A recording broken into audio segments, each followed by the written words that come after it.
The man, sometimes known as Europe's Elon Musk, was a childhood refugee from Bosnia who went on to become the architect behind the world's first electric supercar. Growing up in Germany and Croatia, Rimac was an electronics star in high school and invented a glove that acted both as a keyboard and a mouse for a computer. His career in the auto industry started after he converted the 1984 BMW E303 series into a battery-powered vehicle to compete in races.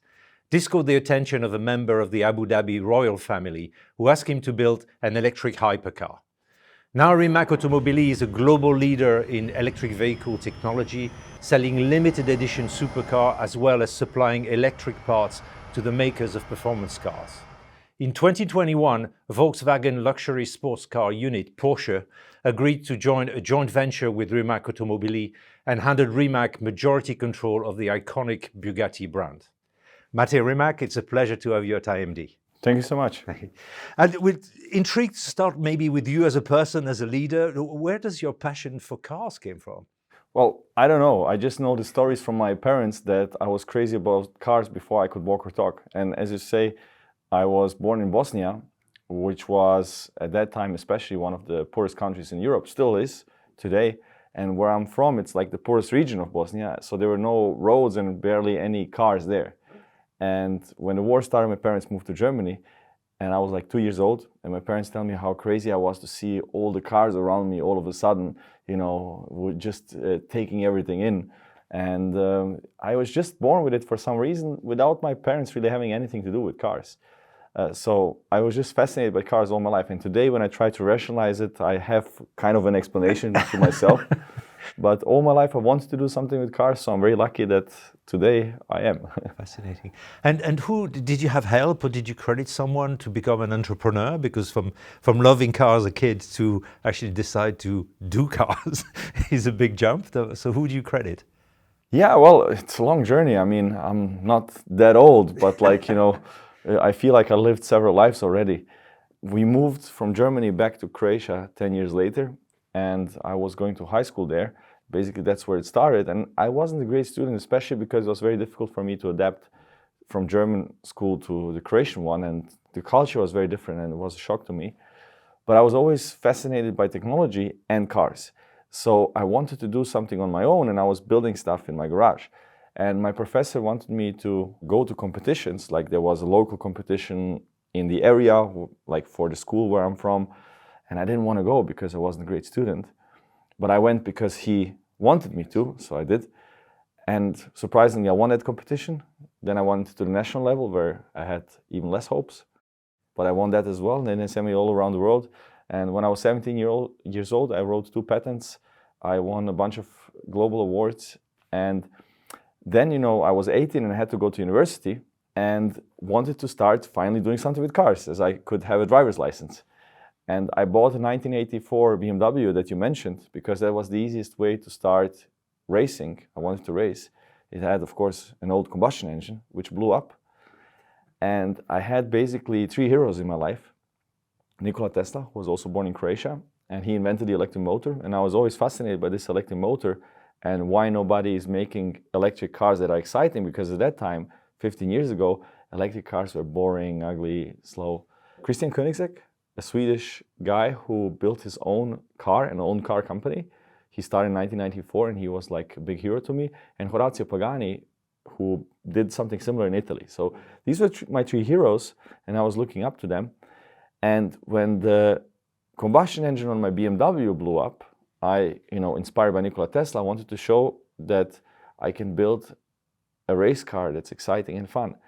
And then later down the line, it's a long story, I wanted to build my own car, just like Christian Koenigsegg and Horacio Pagani did. So it was like a transition from high school to, my first car to, trying to do something in my garage and then trying to figure it out along the way.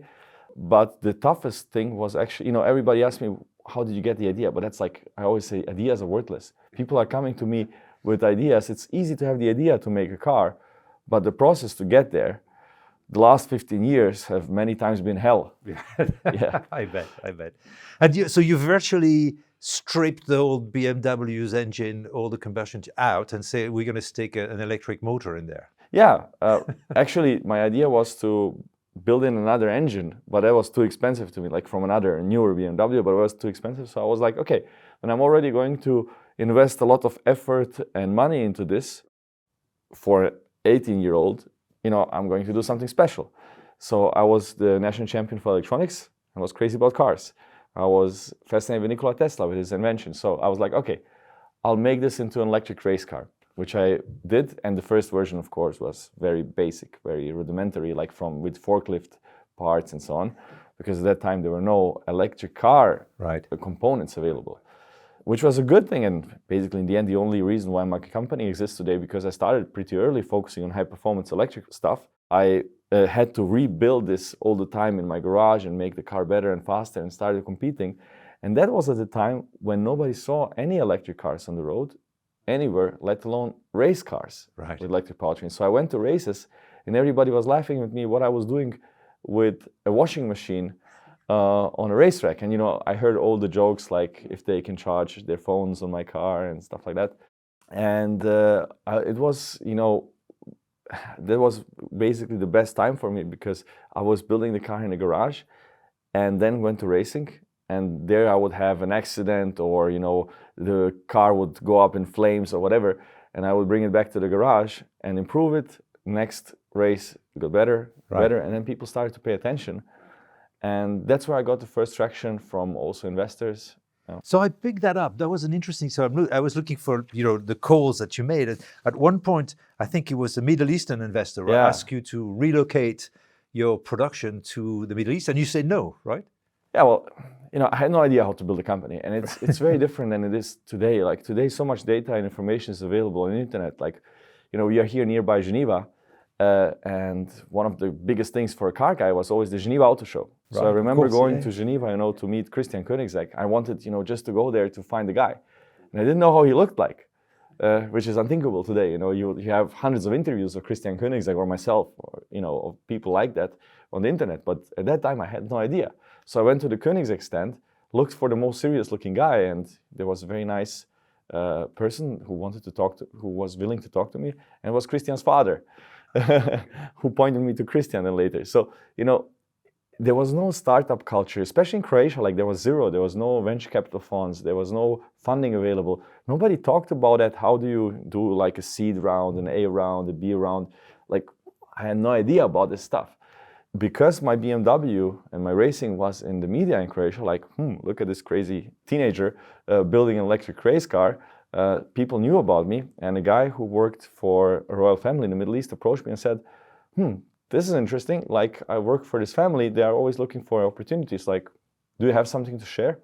And at that time, I met Adriano, who is still today with us. And he was a designer at that time for General Motors. I realized that taking a combustion car like a BMW and putting an electric powertrain in totally was the wrong way, which many car manufacturers just figured out 15 years later or very recently. So I was like, let's develop our own car. If Christian could do it, if Horacio could do it, I want to build my own car. And it was just a project where he was working for GM in Germany and I was in Croatia on university. So we would work on weekends, after work, emails, there was nothing real. So we put together a brochure, drawings of the car, sketches, target specifications, power, speed, all that stuff, and gave it to this gentleman. He went to the Middle East with that and called me a few days later and he said, they would like to buy 2 cars. I was like, great, but there is no cars, there is no company, it's just sketches. And then the next day he called me and asked, okay, so how much money do you need? And soon I got a term sheet on my table and I didn't know what a term sheet was. And I couldn't find a lawyer in Croatia who knew what a term sheet was. Wow, okay. And of course, the amount of money I thought you need to develop a car was totally wrong. Totally, like by several orders of magnitude wrong. But thinking back today, if I had worked, even for a few months, if I was an internship in BMW for a few months as an engineer, I would have known how impossible it is to do what I wanted to do. Right. So not knowing, going into it totally blue-eyed, having no idea what was awaiting me, was actually an enabler to actually be crazy enough to do it. Right. Which I've heard before. Sometimes ignorance really helps to do things that are seemingly impossible, and then you did it. The second point I picked up was Richard Hammond, from the British TV series, crashed your Concept 1 car here in Switzerland. Oh, yes. Was that a setback, or? Oh, man, I lost, Richard has crashed several cars before, right?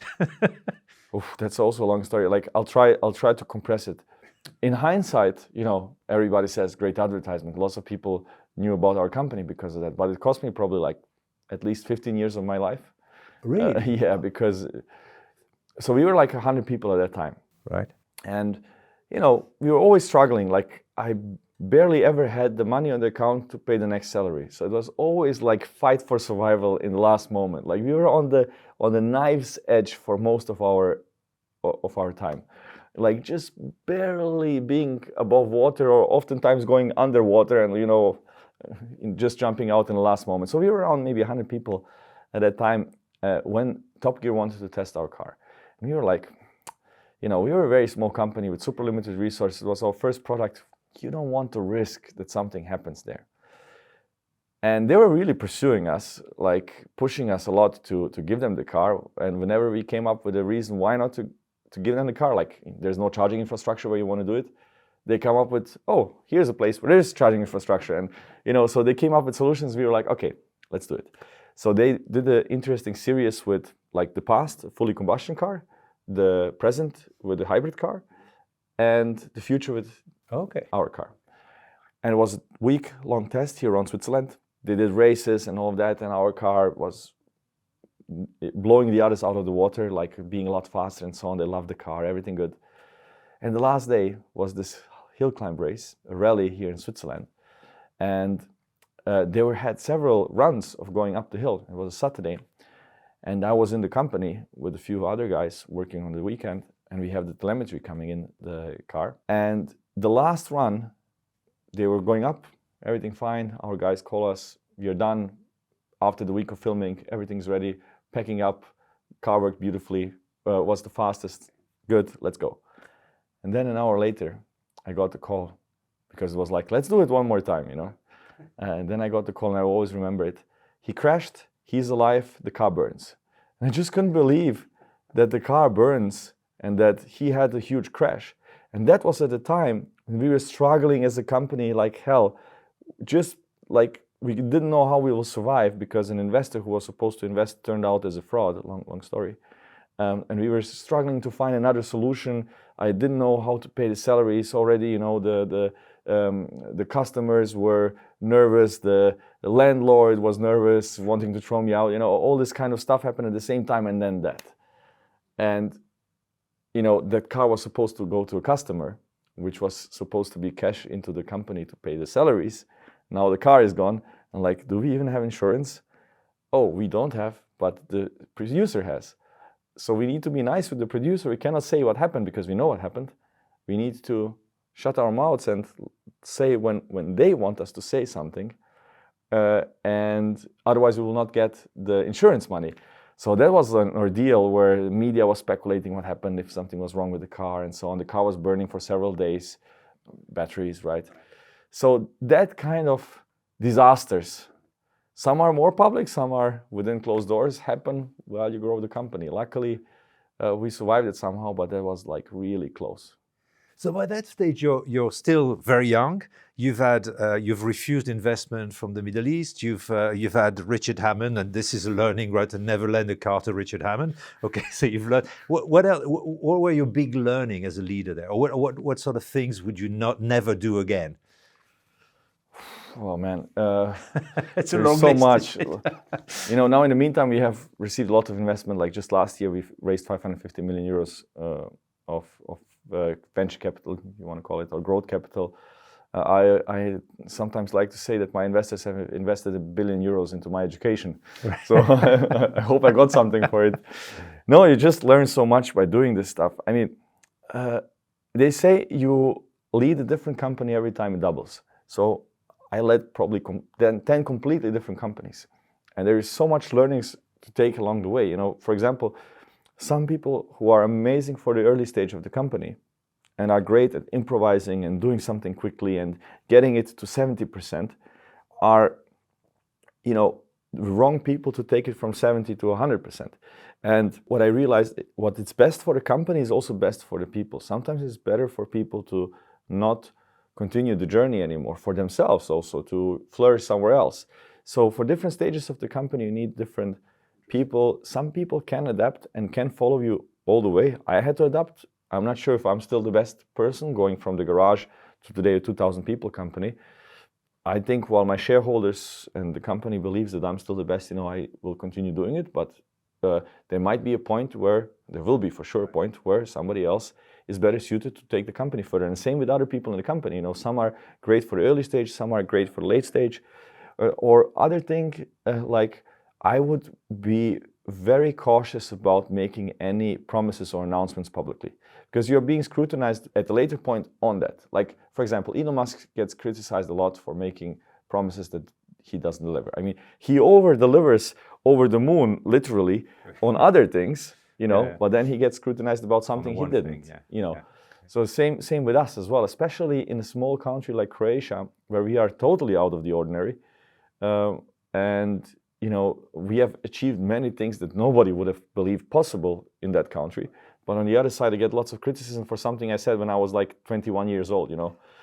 So I would keep the ball low as much as possible, you know, stay under the radar as long as you can.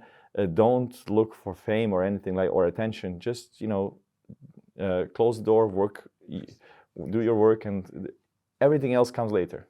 If it's any consolation, I get a lot of criticism for things I've said when I was 21.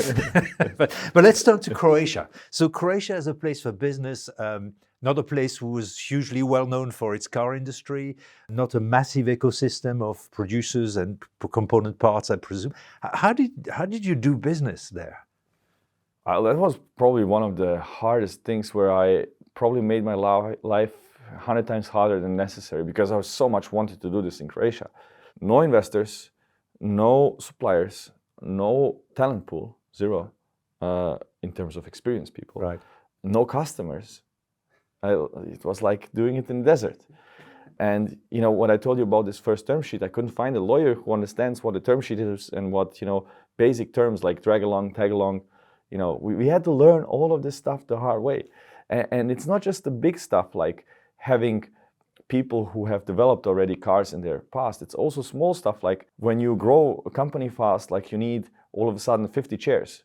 In Croatia, there is no warehouse where they have 50 office chairs. You need to wait for 3 months to get 50 office chairs. You know, like small stuff like that. Or when you build a production building, there's no real experience in building production buildings in Croatia. So, you know, I had to deal with so many basics, which would have been easier otherwise. I'm proud that we managed to do it there, but also, I'm not sure if I would, going back in time, probably I wouldn't do it. I would probably take another destination just because it would have been easier. But today, Croatia is a different country.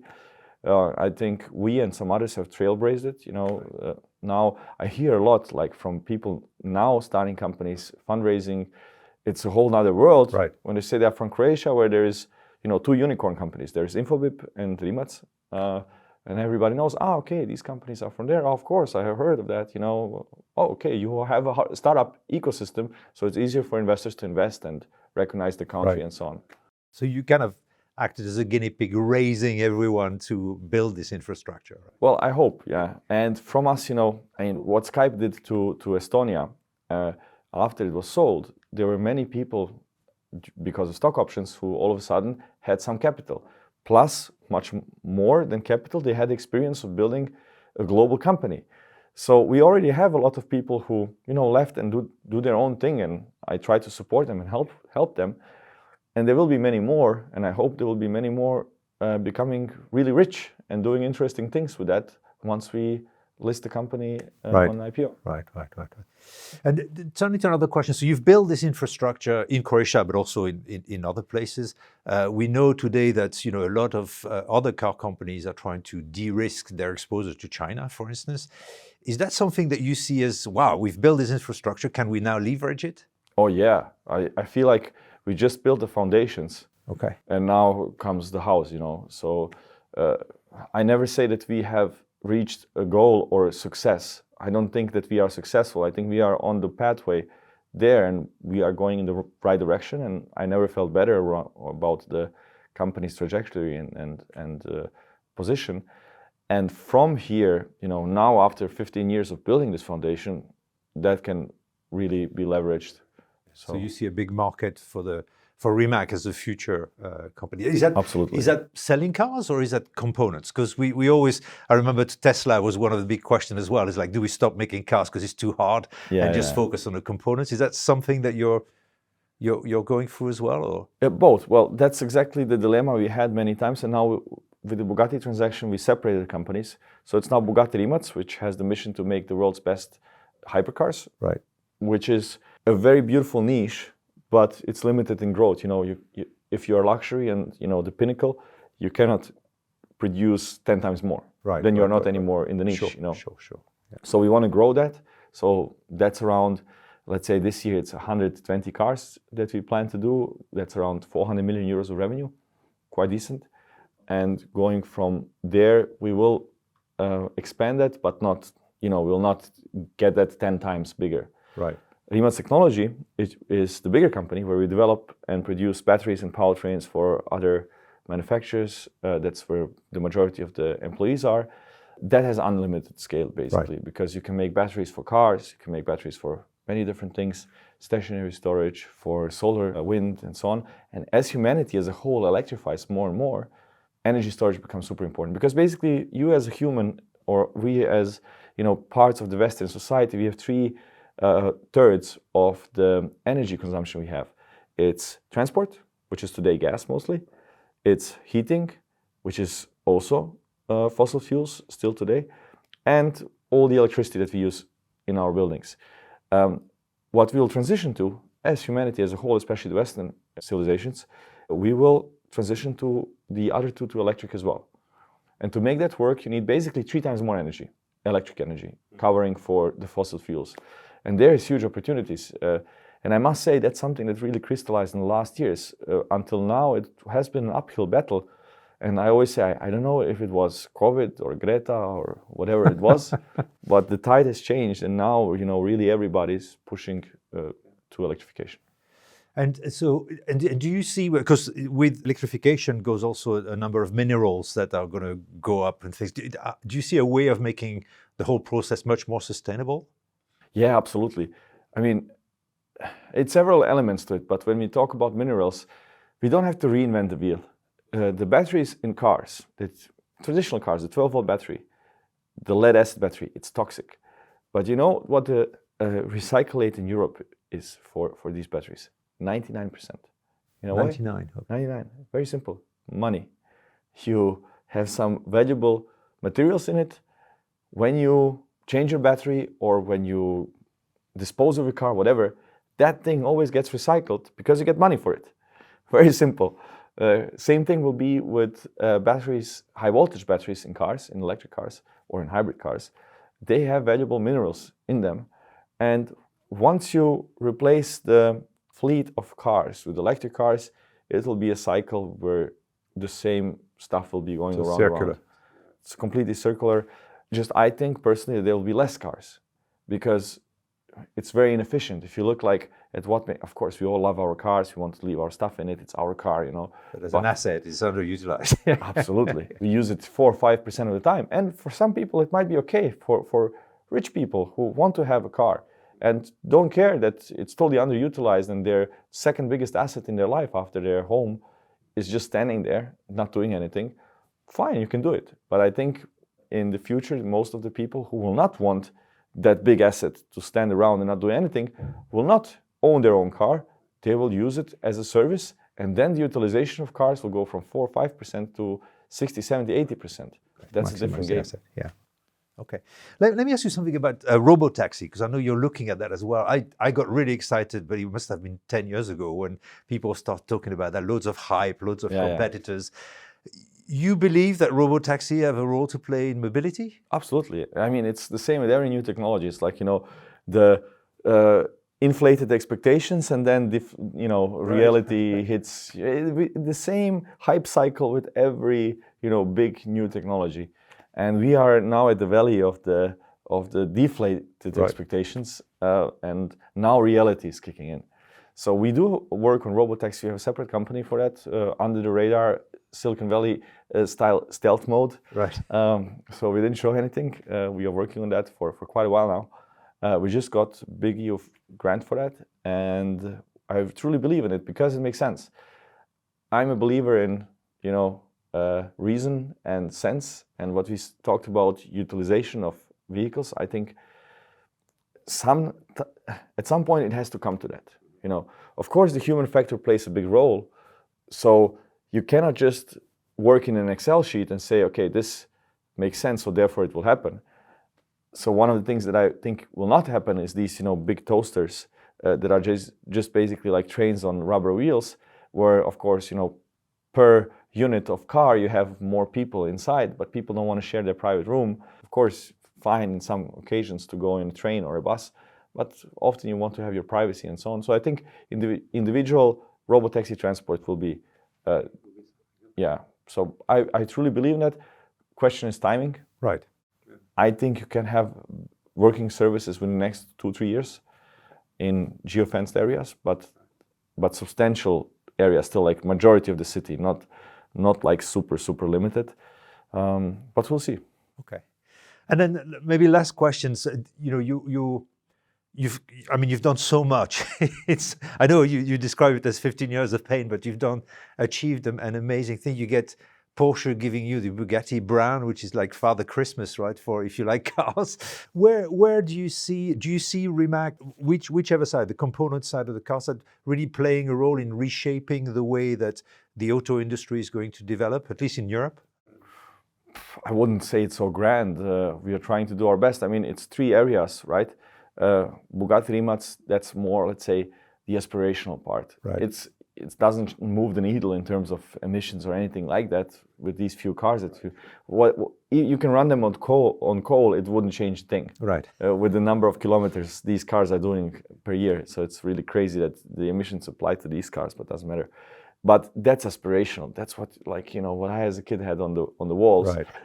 That's what inspires you, and what's showing new technology, and it's interesting. So that's, I would say, guiding the way in terms of the top of if you look at the auto industry as a pyramid, it's that top. Then Rimac technology is helping the middle of the pyramid, so the premium manufacturers of Europe transition into electric, so helping them make the transition and not lose after Tesla and some other newcomers who might be a bit more agile and faster. So we are helping there with our technology and with our expertise to basically help the big brands transition to mostly European brands. And then at the bottom of the pyramid, we are working with robotaxis, Right. where we want to provide a new solution, which we think is the right solution. We invested a lot of thought into it. I can't wait to show it to the world, where we think that's the way how people want to move in cities. Okay.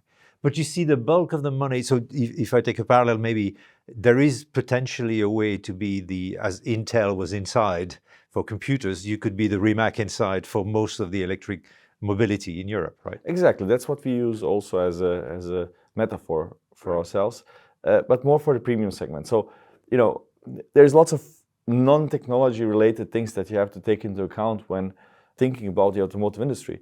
One of them is that there's lots of jobs associated with that, and lots of jobs associated with combustion engines.